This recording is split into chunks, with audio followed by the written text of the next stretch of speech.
الحمد لله نعبده ونصلي على رسولك الكريم أما بعد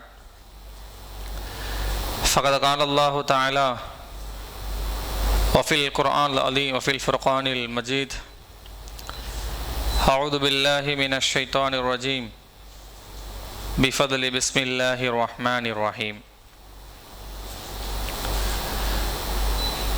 نعبده ونستعينه ونستعبره ونؤمن به ونتوكل عليه ونعوذ بالله من شرور أنفسنا ومن سيئات أعمالنا من يهدي الله فلا مضل له ومن يضلله فلا هادي له وأشهد أن لا إله إلا الله وحده لا شريك له وأشهد أن محمدا عبده ورسوله أما بعد فيا عباد الله أوصيكم أولا بتقوى الله قال ربي اشرح لي صدري ويسر لي أمري واحلل عقدة من لساني يفقهوا قولي سبحانك لا علم لنا إلا ما علمتنا إنك أنت العليم الحكيم ربي يسر ولا تعسر ربي زدني علما وفهما وبالغيب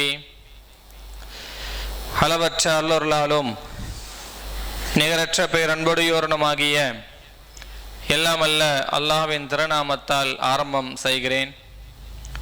கண்மணி நாயகம் முஹம்மதின் ஸல்லல்லாஹு அலைஹி வஸல்லம் அவர்களின் மீதும் அவர்களுடைய குடும்பத்தாரின் மீதும் சத்திய சஹாபாக்கள் தாபியங்கள் தபா தாபியங்கள் நாதாக்கள் ஷஹதாக்கள் உலகிலே வாழுகிற நல்லவர்கள் சாலிஹீன்கள் முத்தகீன்கள் யாவரின் மீதும் அல்லாஹ்வினுடைய அருளும் அவனுடைய கருணையும் முழுவதும் பெறுகிற பாக்கியமற்ற மக்களாக நாம் அனைவரையும் ஆக்கி அருள் புரிவானாக.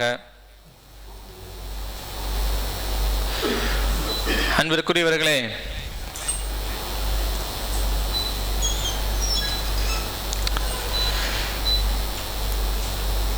அமல்கள்லேயே செயல்கள்லேயே மிக ஆக சிறந்த ஒரு செயல் எது தெரியுமா? ஒரு முஅ்மின் தான் என்ற அடையாளம் காட்டுகிற, இவன் முஸ்லிம் தான் என்ற அடையாளம் காட்டுகிற, அவனுடைய உள்ளத்தை பரிசுத்த ஒரு வேஷமாக மாற்றுகிற சிறந்த அமல்களே ஆகச் சிறந்த ஒரு மிகச்சிறந்த ஒரு அமல் எதுவென்றால் அது தொழுகை என்கிற ஒரு தன்மை. இறைவனுக்கு மிக பிடித்த ஒரு கடமையான ஒரு தொழுகை என்கிற ஒரு அந்த ஒரு தன்மை மட்டும்தான். அன்பானவர்களே, தொழுகையை குறித்து அல்லாஹ் ரப்பல் ஆலமீன் குர்ஆனிலே பல இடங்களில் பல விதியங்களில் பல வித்தியாசத்தில் அல்லாஹ் சொல்லுகிறான். ஒவ்வொரு இடத்துல ஒவ்வொரு மாதிரி அல்லாஹ் சொல்லுவான். வாகீமு ஸலாத வமூகூஃபு அன்-நஹார் வாகீம்னா தஸஹான், இப்படி பல ஆயத்துக்களை தொழுகையை குறித்து பல விஷயத்தை அல்லாஹ் எங்கு சொல்லுகிறான். இப்படி அல்லாஹ் ரப்பல் ஆலமீன் தொழுகையை நீங்கள் நிலைநாட்டுங்கள் என்கிற ஒரு வார்த்தையை முஅ்மின்களுக்கு ஏன் இந்த விஷயத்தை அல்லாஹ் முதலில் எல்லாம் எத்தி வைக்கிறான்? பொதுவா சஹாபா பெருமக்கள் இஸ்லாத்தை ஏற்றுக்கொண்டால் அவர்களுக்கு முதலாக கற்றுத்தந்தது தொழுகை என்று பெருமானார் அவர்களுடைய வார்த்தை ஒன்று. எத்தனை சஹாபாக்கள் இஸ்லாத்திற்கு வந்தாலும் சரி, அன்றும் சரி இன்றும் சரி, என்றும் இஸ்லாத்திற்கு இவர்கள் ஒருவர் புதிதாக வந்து விடுவார்களே ஆனால் அவர்களுக்கு முதலாக கற்றுக் கொடுக்கப்படக்கூடிய முதல் கல்வி, முதல் அமலே தொழுகைதான். ஏன் தெரியுமா? ஏன்னா ஒரு மனிதனை மனித வடிவத்தில், ஒரு மனிதனை புனிதனாக மாற்றுகிற ஒரு விஷயத்தில், ஒரு மனிதனுடைய உள்ளத்தை பரிசுத்தமாக ஆக்குகிற ஒரு தன்மை தொழுகையை தவிர வேறு எந்த ஒரு அமலுமே கிடையாது. வேற எந்த அமலுமே இல்லை. பெருமானார் ஸல்லல்லாஹு அலைஹி சொல்லுகிறார்கள், நாளைக்கு உலகத்தில் ஒரு மனிதன் வஃபாத் ஆகிவிட்டால், வஃபாத் ஆனதற்கு பிறகு அவன் மறுமையை அடைந்ததற்கு பிறகு முதலாக அவனிடத்தில் விசாரிக்கக்கூடிய விசாரணை என்ன தெரியுமா? தொழுகை தானே தவிர நீ சேர்த்து வைத்த சொத்தோ, கொண்டாடப்பட்ட சொந்த உறவினர்களோ, இல்லை நீ பெற்றெடுத்த பிள்ளைகளையோ வேறு எதுவுமே அல்ல. அதெல்லாம் அதுக்கு அப்புறம். முதலில் உனக்கு விசாரணை என்ன தெரியுமா? உலகத்தில் நீ வாழும் போது உன் உள்ளத்தை பாதுகாக்காக தரப்பட்ட இந்த தொழுகையை நீ பேணினாயா என்ற ஒரு தொழுகையை தான் அல்லாஹ் அன்றும் கேட்கிறான். மனுஷன் பிறக்கும் போதும் அவனுக்கு அறிவு என்கிற தன்மை வரும்போதும் தொழுகையை ஆரம்பிக்கணும். அவன் இறந்ததற்கு பிறகு அவனுக்கு தொழுகை நடத்தி உள்ள வைக்கிறோம். திரும்ப அல்லாஹ் நாளைக்கு மறுமையில் வந்ததற்கு பிறகும் தொழுகையை பற்றி அல்லாஹ் கேட்கிறான். ஆக தான் அமலை தொழுகை தான்.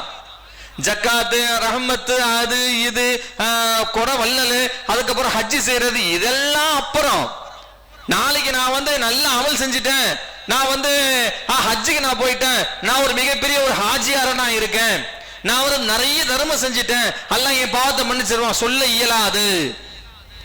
நீ எந்த அமலை செஞ்சாலும், எந்த செயல்பாடை கொண்டு வந்தாலும், எத்தனை தான தர்மங்கள் நீ வழங்கினாலும், லாபி சலாத்தி வமன் தம்மஹா, தொழுகை இல்லை என்றால் அத்தனையுமே அழிக்கப்படும். ஆகச் சிறந்த அமலை தொழுகைதான். ஏன் அப்படின்னா, தொழுகை என்பது மனிதனுக்கு பக்குவத்தை கற்றுத்தருகிறது.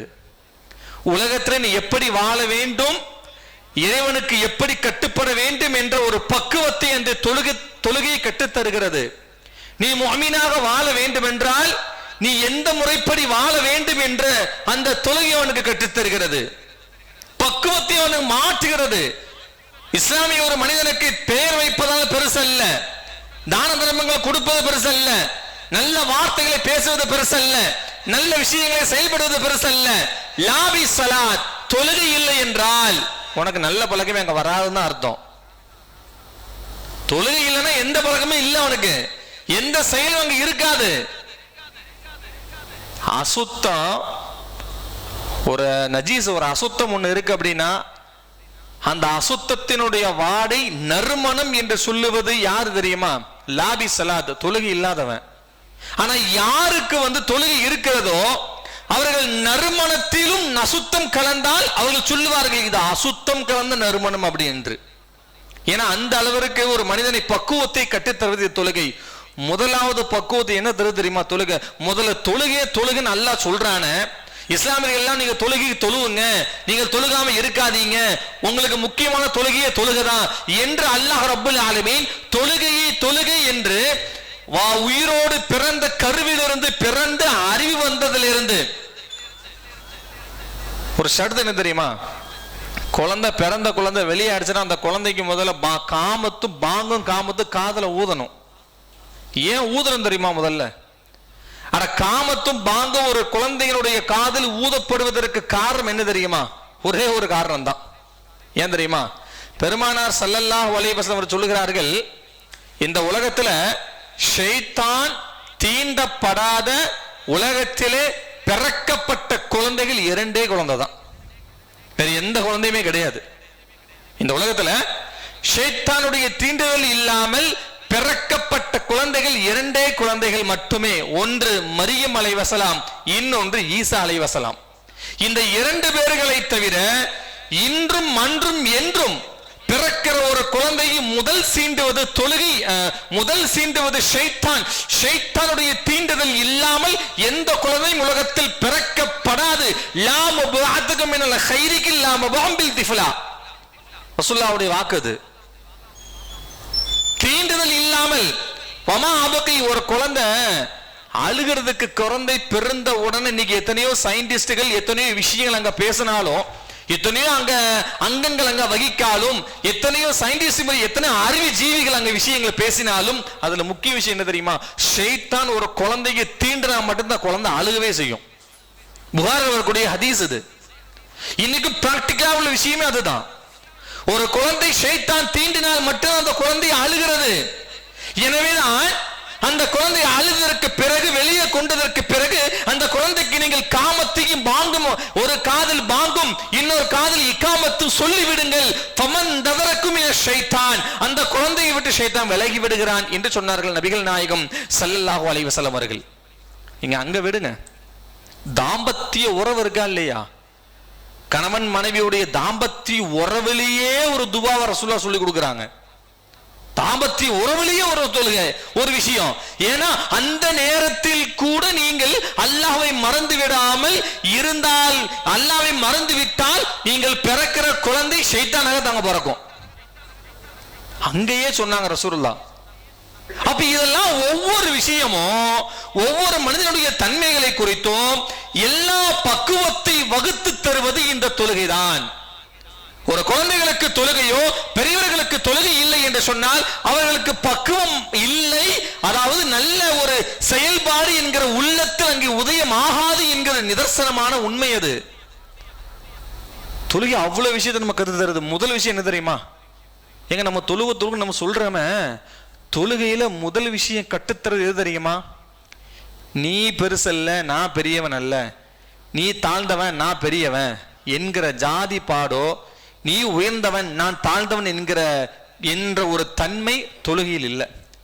தொழுகையை விடுங்க, அந்த சஃப்ல கிடையாது.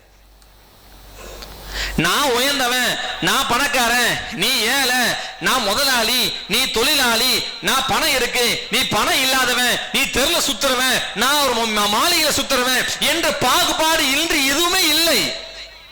எந்த தன்மையும் இருக்கக்கூடாது. சஃபுகளில் நின்று விட்டால் பெருமானார் ஸல்லல்லாஹு அலைஹி வஸல்லம் சொல்கிறார்கள், நீங்கள் தொழுகைக்காக சஃபுகள் நின்று விட்டால் தோளோடு தோள் நீங்கள் நெருக்கி நில்லுங்கள். நீங்கள் சஃபுகளில் நின்று விட்டால் தோளோடு தோள் நெருக்கி நில்லுங்கள். லா தரஹு விலகி விலகி நிற்காதீர்கள். நீங்கள் தொழுகையில் விலகி நின்றால் உங்கள் உள்ளத்தில் குளறுபடி ஏற்படும் என்று சொன்னார்கள். எங்க? தக்பீர் கட்டுவதற்கு முன்பதாகவே. தொழுகையை பக்குவத்தை பாருங்க, நமக்கு அல்லாஹ் எங்க யோசிக்கிறான் பாருங்க. உள்ளத்தில் குளறுபடி உனக்கு ஷைத்தான் உண்டாக்குவதற்கு காரணம் என்ன தெரியுமா? நீ சஃபுகளில் இடைவெளி விட்டு விட்டு நின்று விடுவார்களே, தீ குலூபி பத்லபகஹா, உன்னுடைய உள்ளத்தில் ஷைத்தான் குழப்பத்தை உண்டாக்கி விடுகிறான். இந்த குழப்பம் எங்க முடியும் தெரியுமா? குடும்ப பிரச்சனையும் நாட்டு பிரச்சனையும் சமூக பிரச்சனையும் கொண்டு போய் விடும். அவன் வேலையும் அதுதான். அதாவது ரசூலுல்லாஹ் சொன்னாங்க, யார் தொழுகையுடைய சஃபுகளை சரியாக தோளோடு தோள் நின்றார்களோ சகோதரத்துவத்தை பேணிவார்கள் என்று சொன்னார்கள். அப்படின்னு என்ன அர்த்தம்? ஒருத்தர் பிரச்சனைனா எல்லாரும் வந்து போய் நிக்கணும். அந்த சகோதரத்துவத்தை ஒரு அந்த தன்மையை இந்த சஃபை உனக்கு ஈடுகட்டும் என்று பெருமானார் ஸல்லல்லாஹு அலைஹி வஸல்லம் அவர்கள் தொழுகையிலே சொன்னார்கள் என்று சொன்னால், தொழுகை ஒரு மனிதனுக்கு பக்குவத்தை கற்றுத்தருகிறது சொன்னாங்க ரசூலுல்லாஹ். சஃப்ல நம்ம நின்னா நேரா நிக்கணும். நீ பின்னால போ நான் பின்னால சொல்லக்கூடாது. சொல்லுவது நம்ம அந்த ஒரு இது கிடையாது நம்மள்ட்ட. எல்லாம் சமம், நீ உயர்ந்தவன் நான் தாழ்ந்தவன் என்கிற ஜாதிய தன்மையும் கிடையாது.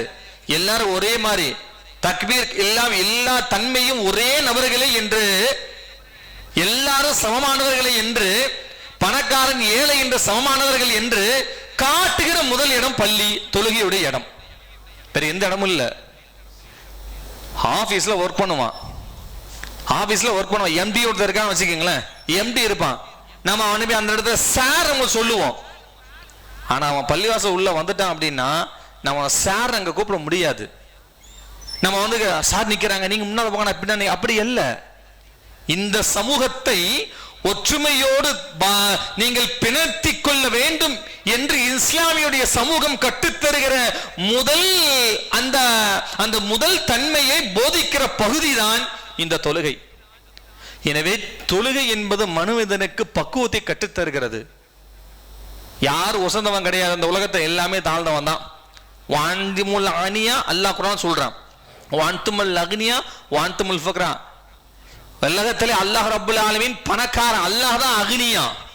மற்ற எல்லாருமே தமிழ்ல பிச்சைக்காரன் அர்த்தம். அவன் என்ன அர்த்தம்? இந்த உலகத்திற்கு ரிஸ்க் அளிப்பவன் அல்லாஹ். யாருக்கு ரிஸ்க் அளிக்க முடியும்? அல்லாஹ்வுக்கு அளிக்க முடியாது. அதேவன் பணக்காரன், வாந்துமுல் ஃபுக்ரா, நாம் ஏழ்மையானவர்கள். உலகத்தில் நீங்க அப்படித்தான் வாழ வேண்டும்.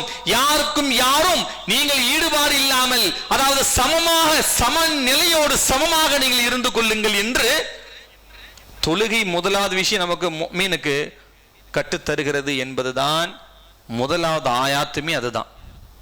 ரெண்டாவது விஷயம் என்ன தெரியுமா? கட்டுப்பாடு. தக்பீர் கட்டின உடனேயே, அல்லாஹு அக்பர் சொல்லி தக்பீர் கட்டின உடனே நீ முதலாக இந்த உலகத்துல அடிபணிவது யாருக்கு தெரியுமா? இறைவனுக்கு தான் என்று இந்த தொழுகை நமக்கு கற்றுத்தருகிறது. நீ அவனுக்கு தான் நீ கட்டுப்படணும். நீ இந்த உலகத்துல வேறு யாருக்கு நீ கட்டுப்பட்டாலும், நீ எவர்களுக்கு நீ அடிபணிந்தாலும் அவர்களுக்கு நீ வாழ்க்கை முழுவதும் கால ஷூதான் தொடச்சு விடணுமே தவிர அல்லாஹ்வுக்கு கட்டுப்படாமல் மனிதர்களுக்கு படைப்பினங்களுக்கு நாம் கட்டுப்படுவோமே என்று சொன்னால் கடைசி வரையும் நாம எந்த காலத்தும் உயர்ந்து கொள்ளவே முடியாது. எப்ப இறைவனுக்கு கட்டுப்படுகிறோமோ, எப்ப தக்பீர் கட்டி அல்லாஹ் உன் நினைவுகளை வந்துவிட்டது, உன்னை நோக்கி நான் வந்து விட்டேன், நீ எது சொல்கிறாயோ அதை நான் ஃபாலோ பண்ணுகிறேன் என்று தக்பீர் கட்டி அல்லாஹ் கிட்ட நின்று விட்டால், அல்லாஹ்வுடைய கையில் நின்று விட்டால், ஃபமை யர்ஃபஉ தரஜாத்துஹு மின் அம்ர் அல்லாஹ், அல்லாஹ்வுடைய ஏவலுக்காக உன்னை அல்லாஹ் உயர்த்தாமல் இருப்பதில்லை என்று அல்லாஹ் கட்டுப்படுகிற விஷயத்தை தொழுகையில் அல்லாஹ் நம்ம கற்றுத் தருகிறான். கட்டுப்படுவது, நீ அல்லாஹ்வுக்கு கட்டுப்படணும். தொழுகை நிற்கும் போது தக்பீர் கட்டினா நீ அல்லாஹ் தான் நீ பார்க்கணும், அல்லாஹ் உன்னை பார்க்கறான், நீ அல்லாஹ் பார்க்கற என்று எண்ணத்தோடு நீங்கள் தொழுவுங்கள், அந்த கட்டுப்பாடோடு நீங்கள் இருங்கள் என்று அல்லாஹ் அங்க சொல்லுகிறான். அல்லாஹ் நம்மளை பார்க்கறான். அல்லாஹ் நம்மளை பார்க்கிற நேரங்கள் எது தெரியுமா? நிறைய நேரங்கள் இருந்தால் ரொம்ப முக்கியமான நேரம் எது தெரியுமா? ஃபனதரல்லாஹு ஃபி இன்சானா, ஒரு மனிதன் தொழுகைக்காக தக்பீர் கேட்டுவிட்டால் ஃபனதரல்லாஹ், அந்த அடியானை அல்லாஹ் உற்று நோக்கி கொண்டிருக்கிறான் என்று நபிகள் நாயகம் ஸல்லல்லாஹு அலைஹி வஸல்லம் சொன்னார்கள். பொதுபோக்கான தொழுகை அல்ல, உள்ளச்சம், மன இதயம் இருக்கா இல்லையா, இதயம், இந்த இதயத்தை கட்டுப்படுத்துகிற ஷைத்தானுடைய துவண்டுகள் ஏவல்களை விட்டும் கட்டுப்படுத்துகிற ஒரு தன்மையை இந்த தொழுகை நமக்கு நாடுகிறது என்று பெருமானார் ஸல்லல்லாஹு அலைஹி வஸல்லம் சொல்லுகிறார்கள். ஏங்க அல்லாஹ் அக்பர் தக்பீர் கட்டியாச்சுன்னா இருக்கிற எல்லா பலமும் அப்பதான் ஞாபகமே வரும். நம்ம என்னத்தை மறந்தோம், என்ன கணக்கில் விட்டுட்டோம், ஏதாவது மறந்துட்டோமா, ஏதாவது ஒரு பணத்தை யாருக்காவது கொடுக்கணுமா, நம்ம ஏதாவது செஞ்சிட்டோமா, அப்பந்தான் ஞாபகம் வராத விஷயமெல்லாம் அப்பந்தான் ஞாபகம் வரும். எப்ப? தக்பீர் கட்டின உடனே. ஏன் தெரியுமா? உன் தொழுகையை கெடுப்பது ஷைத்தானுடைய வேலை. ஒரு மனிதனுடைய தொழுகையை கெடுப்பதற்குண்டான வேலை ஷைத்தான் எடுத்துக்கொண்டது. தக்பீர் கட்டிவிட்டால் இருக்கிற எல்லா பலா முசீபத்தையும் எல்லா நினைவுகளையுமே அல்லாஹ் ரப்பல் ஆலமீன் போட்டோக்களி மெமரி மாதிரி அப்பந்தான் ஷைத்தான் உள்ள கொண்டு வருமா, கண்ணு நேரா கொண்டு வருமா. அப்பந்தான் நம்முடைய எல்லா எண்ணங்கள் திசை மாறி எத்தனை ரக்காத்து தொழுதோம், எப்ப தொழுகிறோம், மூணாவது ரக்காத்தா, இரண்டாவது ரக்காத்தா, எத்தனை ரக்கா சுஜூத் செய்தோம் என்று ஞாபக மறதியோடு பொறுப்போக்கோடு தொழுகக்கூடிய நிலைமை அங்கு ஏற்பட்டு விடுகிறது. இதெல்லாம் இல்லாம அல்லாஹ்வுடைய உள்ள அச்சத்தோடு ஒரு தக்பீர் கட்டி தொழுகக்கூடிய அந்த உள்ள அச்சத்தினுடைய பக்குவம் இருக்கா இல்லையா? எது இருந்தாலும் பரவாயில்லை, என் இதயம் ஒரே இறைவன் தான், என் இதயம் ஒரே விஷயம் தான் என்ற பக்குவத்தை கற்றுத் தருவது இந்த தொழுகை. ஸ்கூல் படிக்கிற விஷயமா இருந்தாலும் படிக்கிற பசங்களுக்கு நுண் அறிவுகளை கற்றுத்தருவது இந்த தொழுகை தான். இந்த பக்குவம் உள்ளத்துல வந்துச்சுன்னு சொன்னா எதை வேணாலும் சாதிக்க முடியும் என்கிற பக்குவத்தை இந்த தொழுகை அவனுக்கு கற்றுத்தருகிறது. அன்பிற்குரியவர்களே, இப்படி ஒவ்வொரு பக்குவத்தையுமே ஒவ்வொரு மனிதனுக்குமே இந்த விஷயத்தை கற்றுத்தருகிறது. எனவே அல்லாஹ் குர்ஆனில் சொல்கிறான், கத் அஃப்லஹல் முஃமினூன் அல்லதீன ஹும் அன் ஃபீ ஸலாத்தி காஷிஊன். இஸ்லாமியர்கள் முஃமின்கள் வெற்றி பெற்று விட்டார்கள். யார் தெரியுமா? கத் அஃப்லஹல் முஃமினூன் அல்லதீன ஹும் ஃபீ ஸலாத்தி காஷிஊன். யார் உள்ள அச்சத்தோடு தொழுகிறார்களோ அவர்கள் வெற்றி அடைந்து விட்டார்கள். யார் உள்ள அச்சம், இறை பயம், நாட்டம், எண்ணம், அவன் பார்க்க என்கிற ஒரு துடிப்பு, இது எல்லாமே இவர்கள் தொழுகையில தக்பீர் கட்டி விட்டு தக்பீர் கட்டியதற்கு பிறகு இது ஒட்டுமொத்த பயம், நச்சம், மானம், மனம், அன்பு, அன்பு எல்லாமே இறைவனுக்காக இவர்கள் அந்த நேரத்தில் ஆக்கிவிட்டார்களோ கத் அஃப்லஹல் முஃமினூன், அந்த தொழுகை கூடிய தொழுகையால் வெற்றி அடைந்து விட்டார் என்று குர்ஆன் நமக்கு பேசுகிறது. ஒருவர் தக்பீர் கட்டியதற்கு பிறகு பல சிந்தனையோடு தொழுகிறான்னு சொன்னா அந்த தொழுகை அவனுக்கு வெற்றி தராது. அவனுக்கு அந்த தொழுகை தருக முடிவதில்லை, தருவதில்லை. தொழுகை என்பது எக்ஸாம்ங்க. நம்ம நினைக்கிறோம் சும்மா நம்ம தொழுகை என்பது இறைவன் நமக்கு தரப்பட்ட ஒரு எக்ஸாமினேஷன். நல்லா பாருங்க, நான் என்ன கேட்கிறேன், ஃபஜ்ர் தொழுகையை 10 மணி தொழ முடியாதா? லுஹர் தொழுகையை 4 மணி தொழலாம்லாம், தொழ முடியுமா? அப்படி செய்ய முடியுமா? மக்ரிப் தொழுகை 8 மணி தொழுத முடியுமா? இல்லையா? இஷா தொழுகையை காலையில் விடிஞ்சதை கூட தொழுதுக்கலாமே, செய்ய முடியுமா? எக்ஸாமினேஷன். ஃபஜ்ருடைய தொழுகை இந்த நேரத்தில் தான் நீ தொழுக வேண்டும் என்று அல்லாஹ் நமக்கு எக்ஸாம் தந்தான். இந்த நேரத்தில் தான் குறிப்பிட்ட நேரத்தை உனக்கு தரப்பட்டு அந்த நேரத்தை நீ ஃபாலோ பண்ண வேண்டும் என்று எக்ஸாமினேஷன் அல்லாஹ் நமக்கு வைக்கிறான். ஃபஜ்ருடைய நேரம் ரசூலுல்லாஹி ஸல்லல்லாஹு அலைஹி சொல்றாங்க, என்ன சொல்றாங்க தெரியுமா? யார் ஃபஜ்ர் தொழுகை கடினமாக இருக்கிறதோ, யாருக்கு ஃபஜ்ர் தொழுகவில்லையோ கடினமாக இருக்கிறதோ அவர் முனாஃபிக்கு, அவர் முனாஃபிக்குடைய தன்மை அப்படின்னு ரசூலுல்லாஹி ஸல்லல்லாஹு அலைஹி சொன்னாங்க. உண்மை அதுதானே? ஃபஜ்ர் தொழுகலனா முனாஃபிக் தானே, அவன் நயவஞ்சகதை தானே. என்ன காரணத்துல சொன்னாங்க தெரியுமா? இத எவன் ஒருவன் படுக்கும் போது காலையில எந்திரிக்க வேண்டும், ஃபஜ்ர் தொழுகைக்கு எழுந்திரிக்க வேண்டும் என்று எண்ணத்தோடு ஒருவர் படுப்பார்களே, ஆனால் நிச்சயமாக அல்லாஹ் அவர்களை ஃபஜ்ர் தொழுவதற்குண்டான எழுப்பத்தை அல்லாஹ் அங்க கொடுக்கிறான். நாம தூங்கும் போது 7 மணிக்கு எந்திரிக்கணும், 8 மணிக்கு எந்திரிக்கணும், நோக்கத்தை இங்க முக்கியம்.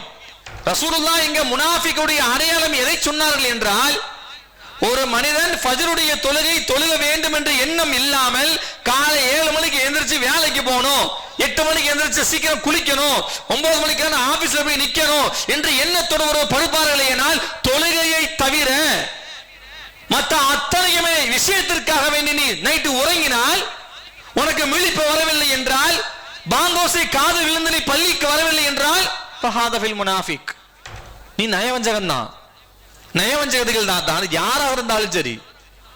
அழுத்தமா சொன்னாங்க ரசூலுல்லாஹ், எவர்களுக்கு ஃபஜ்ருடைய தொழுகை கடினமாக இருக்கிறதோ அவர்கள் நிச்சயமாக அவர்கள் முனாஃபிக்குகள் தான். காரணம் என்னவென்றால், எல்லாத்துக்கும் நேரம் கொடுக்கிறோம், தூங்குறதுக்கு நேரம் கொடுக்கிறோம், சாப்பிடுறதுக்கு நேரம் கொடுக்கிறோம், நடக்கிறதுக்கு நேரம் கொடுக்கிறோம், உடம்புல வியாதி அதனால வாக்கிங் போறோம் அதுக்கு நேரம் கொடுக்கிறோம், எல்லாத்துக்கும் நேரம் கொடுக்கிற நாம தொழுகைக்கு மட்டும் ஏன் நேரம் கொடுக்கறது இல்ல?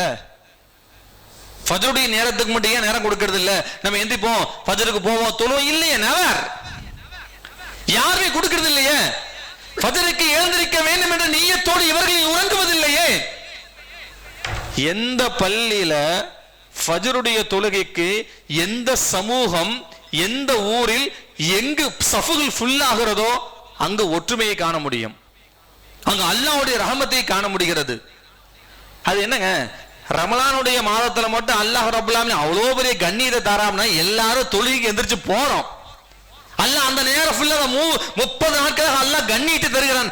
கண்ணியமா என்ன? நீ ஃபஜ்ரை எந்திரிச்சு தொழுகும் போது உனக்கு அல்லாஹ் ஒரு மலக்கை நியமிச்சு உன்னுடைய உள்ளத்தை சுத்தப்படுத்துறான். அதனால நமக்கு தெரியும். வீட்டில் கிடந்து தூங்கிட்டு நமக்கு என்ன அளவு தெரியும்? இதைத்தான் ரசூலுல்லாஹ் சொன்னாங்க. ஃபஜ்ருடைய தொழுகை நம்ம எந்திரிச்சு எவர்கள் ஒருவர்கள் ஃபஜ்ர் காலையில, இன்னைக்கு ஒரு விஷயம் என்ன தெரியுமா, இன்னைக்கு பிள்ளைங்களுக்கு 10th எக்ஸாமினேஷன் நம்ம காலையில 4 மணிக்கு அவன் எந்திரிச்சு படிக்கணும் அப்படின்னு நியத்தோடு ஒருத்தன், ஒரு குழந்தைய நம்ம பெற்றவர்கள் குழந்தைய தட்டி தம்பி எந்திரிச்சு படின்னு நம்ம சொல்றோமே, ஆனா அவனுக்கு தொழுகைக்கு போகணும்னு சொல்லலன்னு சொன்னா இது நயவஞ்சகமா இல்லையா? நல்லா யோசனை பண்ணி பாருங்க கொஞ்சம். 7 மணிக்கு நான் எந்திரிக்கணும், நம்ம ஆபீஸுக்கு நம்ம போன டைம் ஆச்சு, முழிச்சு பார்த்துட்டு இல்லை நான் தூங்கணும் அப்படிங்கிற ஒரு விஷயத்தை நம்ம உள்ள கொண்டு வரோம்னா அது நயவஞ்சக தன்மை இல்லையா? இல்லையா? பாங்க சொல்லும் போது காது விழுகிறது, ஆனா எழுந்திருத்து தொழுக போய் விடுவோமோ என்று எண்ணம் வந்து விடாமல் இன்னும் கொஞ்சம் நேரம் இருக்கு தூங்குவோம் அப்படின்னு ஷேட்டாவும் உன்னுடைய காதலை யூரின் போகும்போது நிம்மதியா தூங்குறமே, அதை விட இதுதான் எனக்கு நிம்மதி என்று தன்மையோடு தூங்குகிறோமே, இது நயவஞ்சக தன்மை இல்லையா? எனவேதான் ரசூலுல்லாஹ் சொன்னாங்க, ஃபஜ்ருடைய தொழுகை எவர்களுக்கு கடினமாக இருக்கிறதோ, எழுந்திரிச்ச தொழுகைக்கு வர வேண்டும் என்று கடினமாக இருக்கிறதோ அவர்களுக்கு நயவஞ்சக தன்மையோட அடையாளம் என்று பெருமானார் ஸல்லல்லாஹு அலைஹி வஸல்லம் அவர்கள் சொல்கிறார்கள். அன்பிற்குரியவர்களே, இப்படி ஒவ்வொரு நேரமும் ஒவ்வொரு விஷயத்தையும் நம்ம இறைவனுக்காக எல்லா நேரத்தையுமே எல்லா வேலைகளுக்கும் எல்லா நேரத்தையுமே நம்ம டைம் ஒதுக்குற மாதிரி பள்ளி வாசல்ல வந்து 5 வேளை நம்ம தொழுகணுங்கிற எப்ப அந்த நேரத்தை நம்ம கொடுக்காத வரை இந்த உலகத்தில் எந்த வெற்றியுமே காண முடியாது. நம்ம நாட்டங்கள் நோக்கங்கள் வெற்றி பெறுவதில்லை. நம்ம நோக்கங்களோ நம்முடைய நாட்டங்களோ வெற்றி பெற முடியாது. எப்ப தூங்குறதுக்கு, சாப்பிடுறதுக்கு, நடக்கிறதுக்கு, வாக்கிங் போறதுக்கு, ஸ்கூல் போறதுக்கு, டியூஷன் போறதுக்கு, ஆபீஸ் போறதுக்கு, வீட்டை விட்டு வெளியே வர்றதுக்கு, குளிக்கிறதுக்கு எல்லாத்துக்கும் டைம் இருக்குல்ல. எல்லா நேரங்களுக்கும் கொடுக்கிற அதே நேரங்களை 10 நிமிடம் இல்லை 8 நிமிடம் பள்ளிவாசல் வந்து தொழுக வேண்டும் என்ற ஒரு நிமிடத்தை கூட நாம் இறைவனுக்காக தொழுக வேண்டும் என்கிற ஒரு தன்மையை கொடுக்கவில்லை என்றால் நாம் எந்த ஒரு அடியானாக உலகத்தில் வாழுகிறோம் என்று தயவு கூர்ந்து கொஞ்சம் நாம் சிந்தித்து பார்க்க வேண்டும். தயவு கூர்ந்து நாம் சிந்தித்து பார்க்க வேண்டும். நடப்பதெல்லாம் கேட்கறதெல்லாம் கிடைக்கவில்லை என்று ஃபீல் பண்றோம். ஆனா கிடைக்கிறதுக்கு உண்டான இடத்துல வந்து நம்ம கேட்கறது கிடையாது. ரசூலுல்லாஹி ஸல்லல்லாஹு அலைஹி வஸல்லம் என்ன சொன்னாங்க தெரியுமா? இந்த உலகத்துல யார் ஒரு நாளைக்கு 12 ரக்காத்து சுன்னத்து தொழுகிறாங்களோ, யாரு 12 ஒரு நாளைக்கு 12 ரக்காத்து சுன்னத்து தொழுகிறார்களோ அவர்களுக்கு அல்லாஹ் சொர்க்கத்தில் ஒரு மாளிகை வீடை கட்டுகிறான். நல்லா யோசிங்க. 12 ரக்காத்தை நீ இங்க சுன்னத்து தொழுதா நீ மௌத்தா போய் நாளைக்கு சொர்க்கத்தில் அல்லாஹ் உனக்கு மிகப்பெரிய ஒரு வீட்டு, அழகான ஒரு வீடு, அழகான ஒரு மாளிகை அல்லாஹ் கட்டி உனக்கு அங்கு தருகிறான் என்று பெருமானார் ஸல்லல்லாஹு அலைஹி சொல்கிறார்கள். சொர்க்கத்தினுடைய மாளிகையுடைய வீடு வேண்டாம், உலகத்தில் உள்ள மாளிகையுடைய வீடு கட்டுவதற்காக கண்டவன் காலெல்லாம் போய் விழுந்து லோன் எடுத்து அதை எடுத்து அவன் காரி துப்பி அதெல்லாம் தொடச்சி அதெல்லாம் நமக்கு செய்யறோம். உலகத்தில் சிரமத்தை எடுத்தாவது வீடுகளை தள்ளுகிறோம். ஆனா அல்லாஹ் அங்க ஈஸியா சொல்லக்கூடிய விஷயம் என்னங்க? 12 ரக்காத்து நீ செய்தி ஒரு நாளைக்கு 12 ரக்காத்து நீ சுன்னத்தை நீ தொழுதுட்டனா உனக்கு நீ உலகத்துல கட்டுற வீட்டை விட, அப்ப அங்க என்ன அர்த்தம்? சொர்க்கத்தினுடைய வீடு வேண்டாம், நாம் உலகத்தினுடைய வீடு தான் எனக்கு முக்கியத்துவம் என்று எண்ணுதால் நம்முடைய கண்ணோட்டம் என்ன தெரியுமா? உலக வாழ்க்கை நிரந்தரம் என்ற எண்ணம் நமக்கு வருகிறது. உலகம் தான் நிரந்தரம் என்ற ஒரு எண்ணம் நமக்கு தோல்டுகிறது. பெருமானார் ஸல்லல்லாஹு அலைஹி வஸல்லம் அவங்கள்ட்ட நபி தோழர் அஸருடைய நேரங்க, அஸருடைய நேரம் புகாரில் வரக்கூடிய ஒரு ஹதீஸ், ஸெய்த் இப்னு ஸாபித் அறிவிக்கக்கூடிய ஒரு ஹதீஸ். ரசூலுல்லாஹி ஸல்லல்லாஹு அலைஹி வஸல்லம் அஸருக்கு பாங்கு சொன்னோன்னா பள்ளிவாசலுக்கு போயிட்டாங்க. போன உடனே ஒரு நபி தோழர், யா ரசூலுல்லாஹ் ஃபனஹதியன் ஹதி, நான் பாவம் செஞ்சிட்டேன் நாங்க. ரசூலுல்லாஹ் கண்டுக்கவே இல்லை. ரசூலுல்லாஹ் திரும்ப திரும்ப சொல்றாரு, யா ரசூலுல்லாஹ் நான் ஒரு பாவம் செஞ்சிட்டேன் அப்படி 3 முறை ரசூலுல்லாஹ் கண்டுக்கவே இல்லை. அதுக்கப்புறம் என்ன பண்ணாங்க தெரியுமா? அஸருடைய தொழுகைக்காக காம்ப சொல்லப்பட்டாச்சு, தொழுவு போயிட்டாங்க. தொழுகை முடிச்சு அந்த சஹாபி ரசூலுல்லாஹ் விரதா கிடையாது, திரும்ப கேட்கிறாங்க, யா ரசூலுல்லாஹ் நான் பாவம் செஞ்சிட்டேன் யா ரசூலுல்லாஹ், நான் பாவம் செய்து விட்டேன் யா ரசூலுல்லாஹ். சொன்ன உடனே பெருமானார் ஸல்லல்லாஹு அலைஹி வஸல்லம் சொல்லப்பட்ட வார்த்தை என்ன தெரியுமா? ஓ ஸல்லைத்து அஷர மஅனா, ஸல்லைத்து அஷரல் மஅனா, எங்களோட சேர்த்து அஸர் தொழுதீங்களான்னு கேட்டாங்க. எங்களோட சேர்ந்து அஸர் தொழுதீங்களா? நஅம் யா ரசூலுல்லாஹ், நான் தொழுதுட்டேன். ஃபமக்ஃபிர் லஹு, உன் பாவம் மன்னிக்கப்படுச்சு போன்னு சொன்னாங்க ரசூலுல்லாஹ். நான் மன்னிக்க முடியாத பாவம், நான் பெரிய தவறு செய்துட்டேன் யா ரசூலுல்லாஹ், எனக்கு ஏதாவது செய்யுங்கள் சொன்ன உடனே ரசூலுல்லாஹ் சொல்லப்பட்ட வார்த்தை அஸர் தொழுதியா? ஃபமக்ஃபிர் லஹு, உன் பாவம் மன்னிக்கப்பட்டிருச்சு. இதை விட வேற என்ன வேணும்? இல்ல இந்த தொழுகையில இதை விட வேற என்ன வேண்டும்? ஒரு மனிதன் செய்த அந்த நாளுடைய பாவம் நீ தொழுதுக்கப்பட்டு விட்டால் உன் பாவங்கள் அழிக்கப்படுகிறது இல்லை, மன்னிக்கப்படுகிறது என்றால் இதை விட சிறந்த ஒரு ஆக சிறந்தாமல் எதுவாக இருக்க முடியும்? ஆனா இன்னைக்கு அதுல தான் நம்ம அசட்டையாக நம்ம வாழ்கிறோம். இந்த தொழுகையில் மிக அசட்டையாக இருக்கிறோம். குழந்தைகளுக்கு கூட நாம் சொல்லாத, அதாவது குழந்தைகளுக்கு கூட நாம் எந்த விஷயத்தை ஏவ வேண்டுமோ அதை நாம் சரியான முறையில் ஏவாத கொண்டு இருக்கிறோம். எனவே அன்பிற்குரியவர்களே, தொழுகை ஒரு பிள்ளைகளுக்கும் சரி மாநிலர்களுக்கும் சரி ரசூலுல்லாஹி ஸல்லல்லாஹு அலைஹி வஸல்லம் அவர்கள் கடைசியா ஒரே வார்த்தை சொன்னாங்க. பெருமானார் ஸல்லல்லாஹு அலைஹி வஸல்லம் உடைய தொழுகை எப்படி தெரியுமா இருந்தது? கடைசி நேரத்திலே, மரணம் ஆகக்கூடிய நேரத்திலே, பெருமானார் ஸல்லல்லாஹு அலைஹி வஸல்லம் ஞாபக மறதி அதிகமாக ஆகக்கூடிய நேரத்திலே, இந்த உலகத்தை விட்டு வஃபாத் ஆகக்கூடிய நேரத்திலே பெருமானார் ஸல்லல்லாஹு அலைஹி வஸல்லம் அவர்கள் சஹாபாக்கள்கிட்ட கேட்கிறார்கள், சஹாபாக்கள்கிட்ட கேட்கிறாங்க, பாங்க சொல்லப்பட்டது ஃபைன்ன ஆதமில் அதான், பாங்க சொல்லப்பட்டு விட்டதா? திரும்ப கேட்கிறாங்க, பாங்க சொல்லப்பட்டு விட்டதா? சஹாபாக்கள் சொன்னாங்க, யா ரசூலல்லாஹ் இப்பதான் பாங்க சொல்லப்பட்டு விட்டது. சொன்ன உடனே பெருமானார் ஸல்லல்லாஹு அலைஹி வஸல்லம் அவர்கள் சஹாபாக்களை 2 பேரை அழைத்து தான் கைகளை 2 கைகள் தோளே, ரசூலுல்லாஹ் என்ன நிலையில இருக்கிறாங்க? கடுமையான வேதனை, கடுமையான வலி, மரணத்தை எட்டி பார்க்கிற ஒரு நேரம், வஃபாத் ஆகக்கூடிய ஒரு நேரம். இந்த நேரத்திலேயும் பெருமானார் ஸல்லல்லாஹு அலைஹி வஸல்லம் அவர்கள் கடைசி சஹாபாக்களை கேட்ட வார்த்தை என்ன தெரியுமா? பாங்கு சொல்லப்பட்டு விட்டதா? சஹாபாக்கள் சொல்ல 2 சஹாபாக்களை அழைத்து கைகளை ஏற்று கால்கள் தரதரவென்று இழுத்து பள்ளியிலே போய் தொழுதார்கள் என்று வரலாறு சொல்லுகிறது. சஹாபாக்கள் கையில முடிச்சாங்க, நடக்க முடியாத ரசூலுல்லாஹ்வுக்கு ரசூலுல்லாஹ்வுடைய காலில் செயல் இருந்துருச்சு, இழுத்துட்டே போனாங்க, பள்ளிக்கு தொழுவ போனாங்க ரசூலுல்லாஹ். அப்பேற்பட்ட இந்த தொழுகையினுடைய இந்த ஒரு தொழுகையை இன்றைக்கு மனிதர்கள், இன்னைக்கு மாநிலனாக இருக்கிற நாம், இலகுவாக இருக்கிற நாம், அதை நம்ம எப்படி கடைபிடிக்கிறோம் நம்ம தயவு செய்து யோசனை பண்ணி பாருங்க அன்பிற்குரியவர்களே. எனவே இன்னைக்கு கடைசி ஒரே வார்த்தை தான், ஒரு மனிதன் பிறந்தவுடனும் சரி அவன் வஃபாத்தான பிறக்கும் போதும் அவனுடைய காதலில் ஹய்யா அலஸ்ஸலாதான், அவன் ஹய்யா அலஸ்ஸலாதான். அவன் வஃபாத்தாகி கபருக்குள்ள அவனுக்கு தொழுக வைக்கும் போதும் அஸ்ஸலாத்து ஜனாசா, உள்ளே இருந்து திரும்ப அல்லாட்ட போகும்போதும் தொழுதையா என்ற கேள்விதான். எனவே இந்த தொழுகை என்பது நமக்கு எக்ஸாமினேஷன். இந்த எக்ஸாமினேஷன்ல எவர்கள் வின் பண்ணுவார்களோ, எவர்கள் இந்த கேள்விகளுக்கு பதில் சொல்வார்களோ, அவர்கள்தான் மிக சிறந்த சொர்க்கத்தை அடைய முடியும். இல்லை என்றால் அவர்கள் அடுத்த கேள்விகளுக்கு பதில் சொல்ல இயலாது என்று சொன்னார்கள் நபிகள் நாயகம் ஸல்லல்லாஹு அலைஹி வஸல்லம் அவர்கள். ஏனென்றால் இந்த தொழுகைதான் ஒரு மனிதனுக்கு பக்குவத்தை தருகிறது. எல்லா விஷயத்துக்கும் இந்த தொழுகைதான். எனவே அல்லாஹ் ரப்பல் ஆலமீன் உலகத்தில் வாழுகிற காலம் முழுவதும் இந்த மண்ணை விட்டு மண்ணிற்குள் செல்லுகிற வரைக்கும் அல்லாஹ் நம்ம ஐவேளை தொழுகிற பாக்கியத்தை வல்ல ரஹ்மான் எனக்கும் உங்களுக்கும் எல்லா நபர்களுக்கும் தந்து அருள் புரிவானாக. வாஹிரு தஅவானா அல்ஹம்துலில்லாஹி ரப்பில் ஆலமீன். அஸ்ஸலாமு அலைக்கும் வரஹ்மத்துல்லாஹி வபரகாத்துஹு.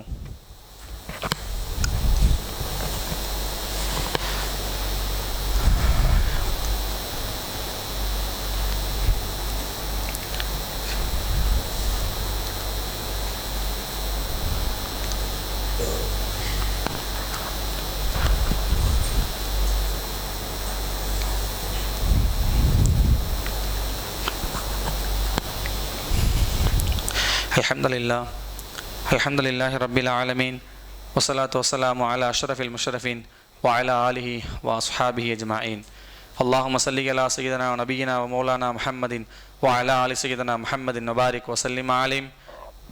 اللهم بارك على محمد وعلى آل محمد كما باركت على إبراهيم وعلى آل إبراهيم إنك حميد مجيد. فإن أصدق رضوان حق فلا تلاوة أزرتنا أبو بكر الصديق رضي الله تعالى عنه، فإن محراب عمر بن الخطاب رضي الله تعالى عنه، ويحفظ القرآن عثمان بن عفان رضي الله تعالى عنه، والحندق بدر الدين علي بن أبي طالب رضي الله تعالى عنه، والحسين والحسين رضي الله تعالى عنهما، وسيد الجنة فأول الجنة سيد الفاطمة الزهراء رضي الله تعالى عنه. فإن تعلمنا علمه ولا فجلتنا آخرة ابن عباس رضي الله تعالى عنه. اللهم أمير المؤمنين والمؤمنات والمسلمين والمسلمات والأحياء منهم والأموات إنك المجيب الدعوات برحمتك يا أرحم الراحمين. اللهم لا فضل الدين ولا أرحمكم منا غيره فذكروني أذكركم واشكروني ولا تكفرون. يا أيها الذين آمنوا استعينوا بالصبر والصلاة إن الله مع الصابرين. إن الله يأمر بالعدل والإحسان وإيتاء ذي القربى وينهى عن الفحشاء والمنكر والبغي لعلكم تذكرون. وذكر الله وجيب لذكر الله تعالى وأولى وأعز وأجل وأتم وأقواه. الله أكبر.